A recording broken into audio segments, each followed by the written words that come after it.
So,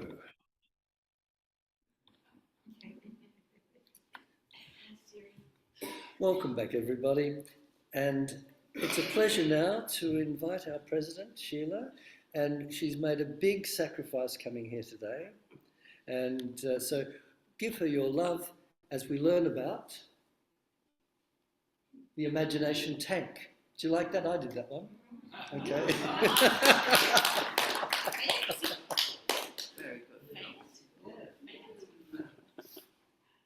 Very good. Good morning, everybody. Nice to see you. When I walked in, I think there were about 2 people here. I thought I might be talking to myself most of the morning, but not that the people that were here wouldn't have listened. I'm sure they would have been very polite. Hello, everybody on Zoom. Hello again. Hi. Okay, well, spirit of optimism and the imagination tank. I'm missing my daily word to open and find out what it was, but anyway, I had to go ahead anyway. So, well, obviously, I've been thinking about the imagination and what this conjures up in me. And I wonder how many of us tend to think about our imagination as some sort of button that needs to be pushed in order to invent or create something attractive or that will help us solve some problem. Of course, there is definitely that sort of usage of this word imagination, describing where we show initiative in some unexpected way and come up with a previously unconsidered solution in response to a particular situation. But the power of imagination is, of course, far more than that. We may tend to think of imagination as something we engage in at will. This implies that we only have a partial rather than a full-time relationship with it. Most of us probably have some memory of being told, perhaps by a teacher or a parent, maybe crossly, to use our imagination. And often this would have been said a little sarcastically or at times, as in times of stress, when an answer to a problem situation is not apparent to us. We are being invited then gently to become more creative in our thinking. And what this implies is that our imagination is not already in full use, but this is not the case. Our power of imagination is something so fundamental to our nature, it cannot be removed or parked on the sidelines, because it is the power that allows us to think and to form thoughts and ideas that we are then able to give expression to in the outer realm. So it's the basic to the conscious human life. It is the mental ability to envision and form thought. Yet reference to the imagination is commonly used in connection with artistic expression at the aesthetic level. And very pretty, Bill, very pretty. I have heard people say they don't believe they have a good enough imagination, meaning that they feel they lack much artistic ability, and they do not believe they are a creative thinker. They regard imaginative activity as an expression outside the normal mental parameters of their nature and their lives, but this is not so either. So what is imagination? Well, we can't look at it directly or visualize it as any particular thing. We think it does not come alive until it's put in tangible form, until we are able to do something with it. And we think of this as being in our own volition, something we do with our hands, create with our minds, and draw pretty pictures. Yet imagination is with us all the time as the perceiving power of the mind. It's not just an intellectual idea. Imagination is a bit like an empty blue sky or wispy clouds, maybe nothing more than a vacuous, unstable vapour, or ethers as they used to be called, with an apparently infinite reach. There is nothing static about it. We are not even shown an outline with a specific shape or anything tangible to give it a quality or density. It isn't an it at all. It isn't an object. Imagination is a power faculty that is inbuilt in us, and we are the ones who qualify it with character through our own thinking, and thereby we have use of it as we will. However, because it is so inbuilt in us, we don't always remember this. Power is in constant operation in our lives, 24/7. Like all our spiritual gifts, imagination comes from the realm of the unseen and is part of our divine inheritance. It is not a power we have created or invented. It is the foundation of our conscious existence, and we take it for granted. There are occasions when we feel it active in us, when we have been inspired by something, and this grants us a temporary glimpse of what it is. But this awareness tends to fade when the moment passes, unless we deliberately put aside time to envision and to acknowledge something we cannot see or touch in itself. Excuse me, I am a little croaky.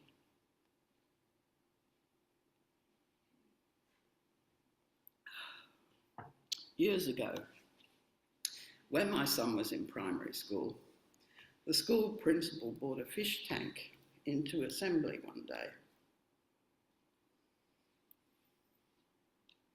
And Jeanette very kindly prepared a slide for me. He stood it on a table in front of the pupils, and there was in that case a single goldfish swimming around in it. And the principal explained that goldfish have a peculiar, interesting characteristic. They tend to grow in proportion to the size and space they have within the tank they inhabit. So a small tank or goldfish bowl will limit the size that that goldfish will eventually be able to grow and reach. It will not be able to grow as large as one in a larger tank or bowl. And the container will have an effect and determine its full-grown size. I've never owned a goldfish, so I don't know if this is really true, but presumably it has some truth. The idea that the goldfish could not grow any larger than the space it inhabited is often true of people as well. We can observe in others and ourselves that they and we can be bound to a certain level of thinking, whereas from another's perspective, we can see that this does not need to be so. But they are often unaware of it, and so are we, or we are unable to get past what is blocking us. Anyway, the boys in this case were all immediately fascinated, their eyes fixed on watching the fish as it swam its way through the water in the tank. You could see them starting to speculate how large this fish would be able to grow, because the visual cue was provided by the school principal and stimulated their thinking processes and imaginations. He went on to explain to them that they could learn how to expand their own minds by asking questions and exploring different ideas.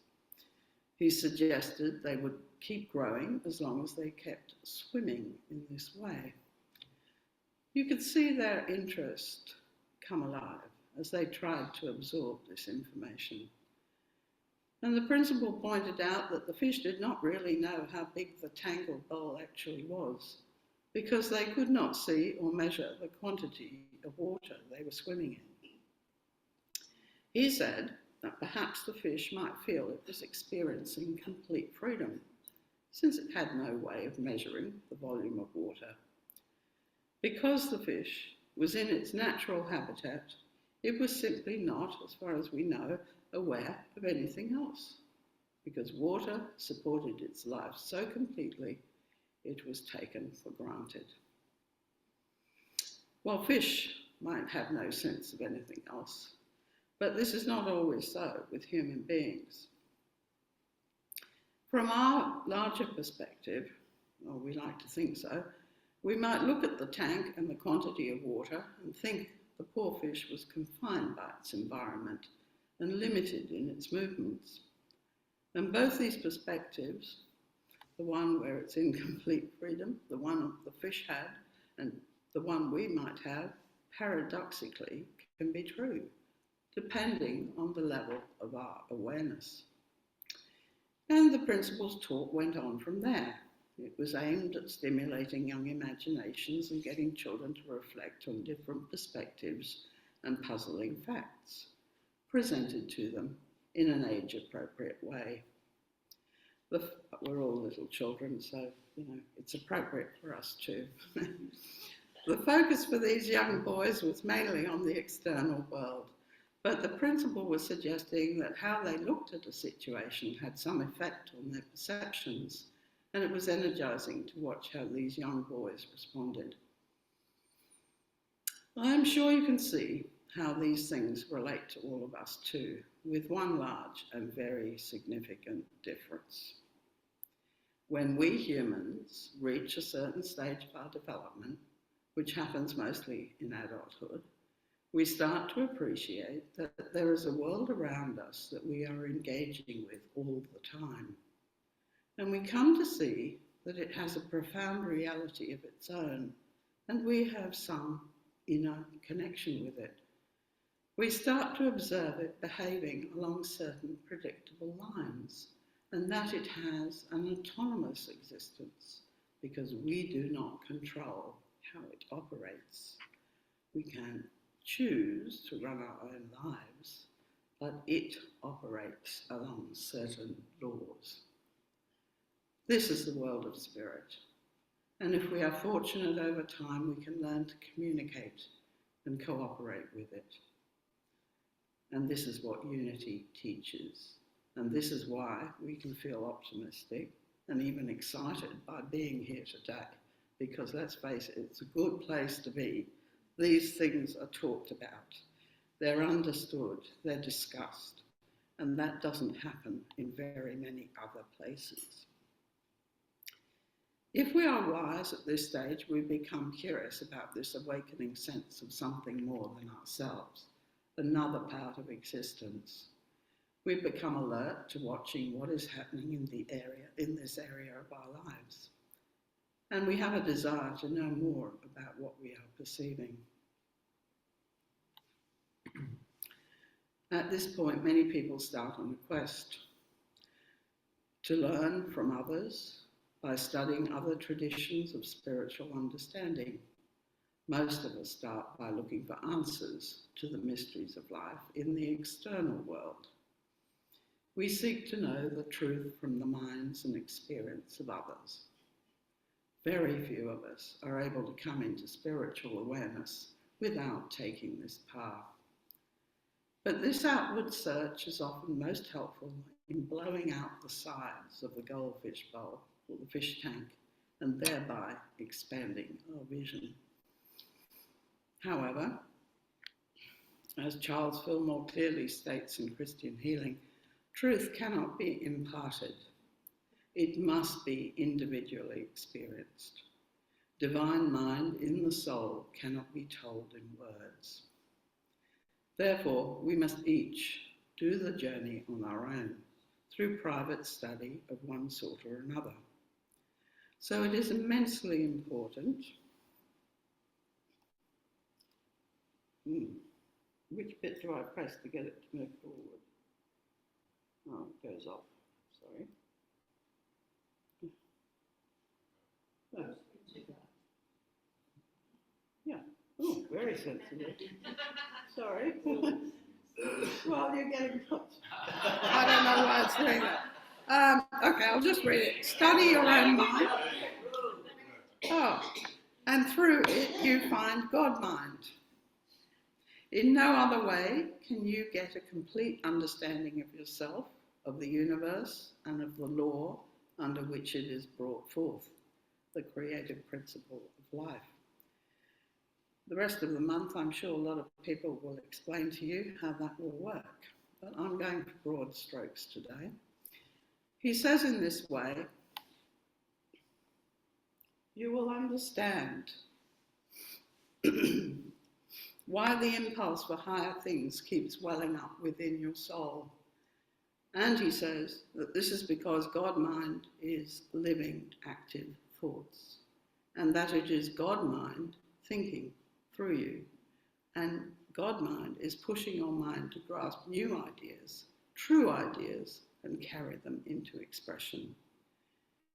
In the end, we will come to realize that this omnipresent mind is unfolding and interpenetrating all things. Fillmore explains this is how God, for primal cause, creates by moving creation through the power of mind via the vehicles of thought, which are the thoughts we all hold in our imaginations. These thoughts and ideas are the fish tanks we swim around in. The water is the imagination that allows this to happen. Here's another quotation.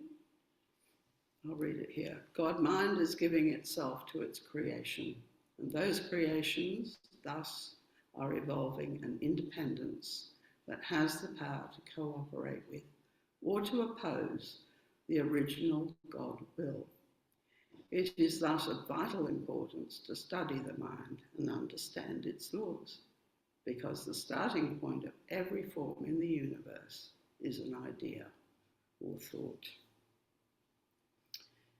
So I turned this month to one of the primary texts in the Unity movement, Christian Healing.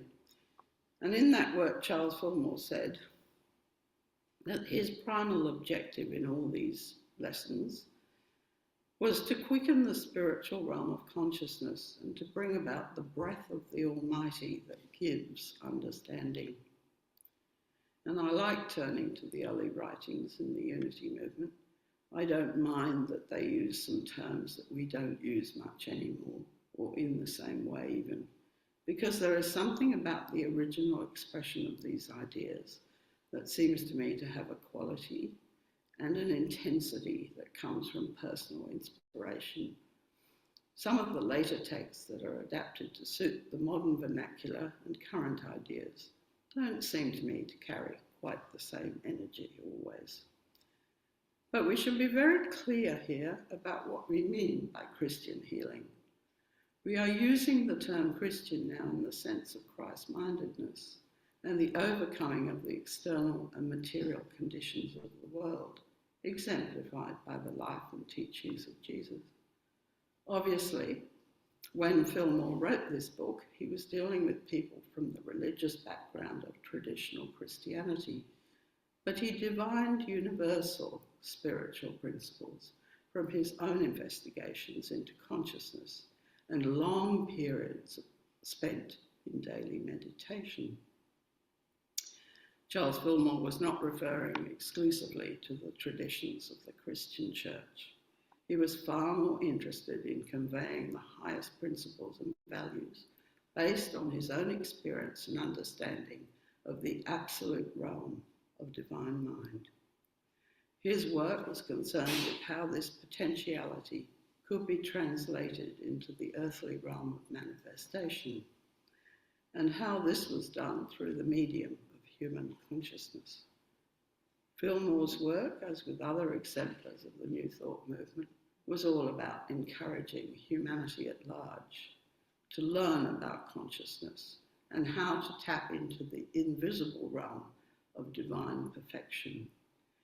He was urging us all to live by these spiritual principles in order to demonstrate the realm of divine ideas, which are often referred to as belonging to the kingdom of heaven. And to this end, we are asked to develop an understanding of spiritual law and mind power.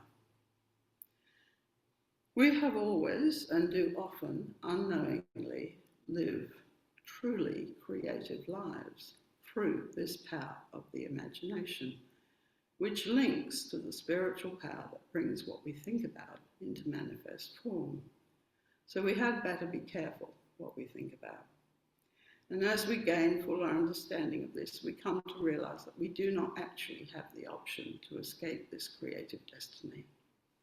So we do need to learn to deal in a better way with our true reality. We had better become aware we are intrinsically an active participation in the creation of the world we live in. The spiritual and material world we live in is like the water in the fish tank, and they are linked in a very direct way by the divine within human consciousness. The spiritual world is our natural environment.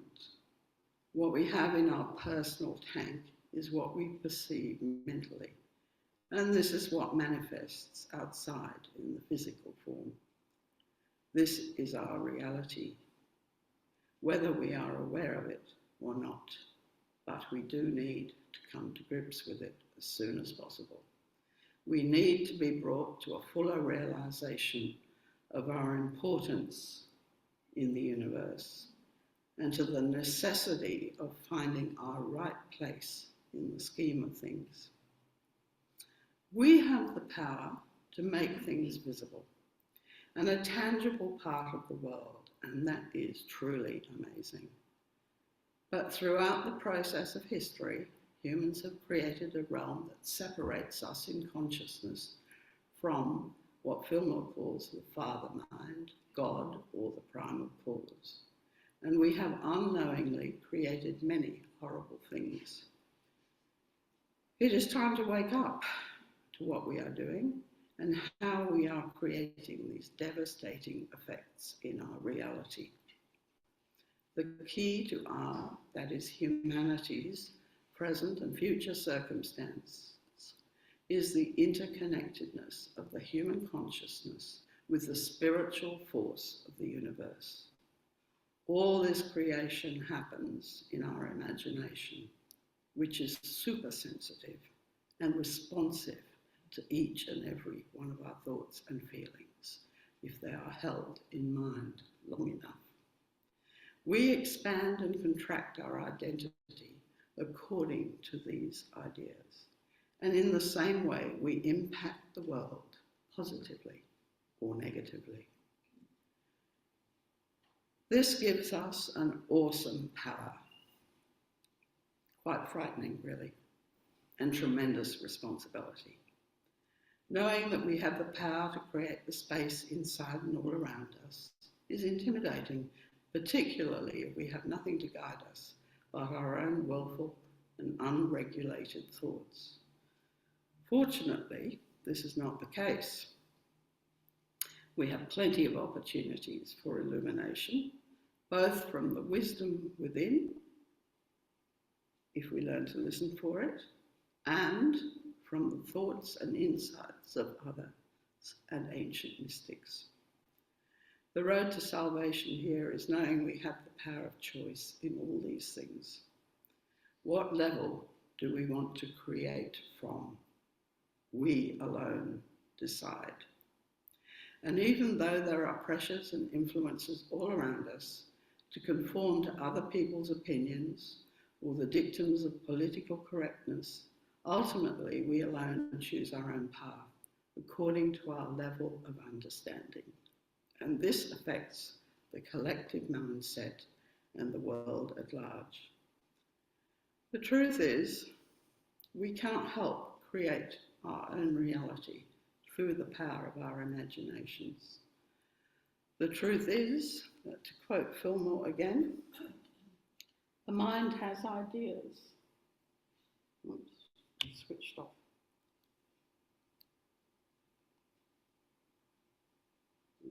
I don't know.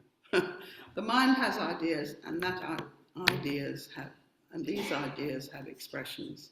That all manifestations in our world is the result of the ideas we are holding in mind and expressing.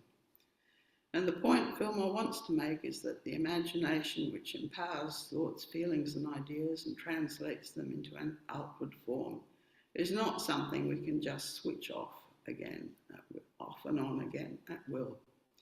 It is in continuous operation with consciousness itself and part of our being alive. It is the creative environment we live in on a daily basis, whether we like it or not. And years ago, there was a book published with the title, "You Can't Afford the Luxury of a Negative Thought." I was very comfortable never reading that enormous book because the message was all in the title. Like the goldfish, we may not be aware of exactly what our environment is in essence. We simply experience it as the reality we know. But judge not by appearances. There may be a lot more to existence than is at first apparent to us. That is why taking the time for deeper reflection is so important. What I am trying to emphasize is that how and what we fill our imagination with is vital. And there is a huge industry out there telling us that we cannot be happy without something we do not have. We are urged either to do, have, or be more than what we are, and this works well. It stimulates consumerism. Marketing people have tapped into the inborn desire we all have to expand on our present level of consciousness. They trick our imagination into believing our happiness depends on the constant chase after things we do not already have, and it stimulates a sense of inadequacy within us. The final outcome is this takes us right away from the inner realm and the power we have to connect with spirit. And as a race, if we go on thinking and acting as we do, we will reap the sorry results. We must change our thinking. We need to tilt our minds in a radically different direction. And the safest way we can do this is to quicken our spiritual understanding. Only then will we be able to change our thoughts sufficiently in a way that will set our manifest world on another trajectory. And when we are weary of sense consciousness, says Fillmore, we only have to turn our face, intelligence, towards our Father's house, and there we shall meet a loving welcome, like the prodigal son. The results will be that life shall become a whole lot easier, and we start to perceive and rely on the expression of something so much larger than our ego selves. And how do we see ourselves? Ask yourself this question, and don't be afraid to answer it. Do we see ourselves as part of the omnipresent mind unfolding and interpenetrating all things? Are we even willing to make contact with the divine within? Charles Fillmore reminds us we have neither spirit, soul, nor body of our own. We have identity only. We are able to say, I. And we use God's spirit, God's soul, and God body in the way this I elects. If we use them with the idea that they belong to us, we develop selfishness, which in turn limits our capacity and dwarfs our product. That is what we are able to do and be. The evidence and dangers of this type of thinking is all around us and quite plain to see. Or we can follow the law of divine creation, which is divine order and harmony of perfect thought. It is our choice to make so as to bring about the transformation of the outer world, and the inner world must come first. And that way we may avoid the horrors resulting from the errors and patterns we have already created. And it's very important to be clear about one thing. Divine order is not a temporal matter at all. Divine order refers to the right combination of ideas and does not defer to the notion of time or sequence. It is about holding all the elements of mind and heart in their right proportion to each other. And when that condition is satisfied, says Fillmore, manifestation is the natural consequence and transformation instantaneous. There is a tipping point that's not all about waiting for time to pass. In actuality, we can induce change and transformation almost instantly. I've seen it happen in others, and I've experienced it within myself. Whether we choose to honour our responsibility as individuals' expression of the divine or not, we are all guardians of our race mind thinking, and that determines how and in what way humanity will eventually and collectively unfold in this temporal space. While we are here on Earth, we are giving birth to consciousness. It might be worth learning as much as we can about our role, since this cannot be avoided or delayed. So let us finish with the strength and decisiveness of the following affirmation. I claim my power of imagination now, and I give form and shape to divine ideas and substance. Would you like to say that? I claim my power of imagination now, and I give form and shape to divine ideas and substance. Thank you.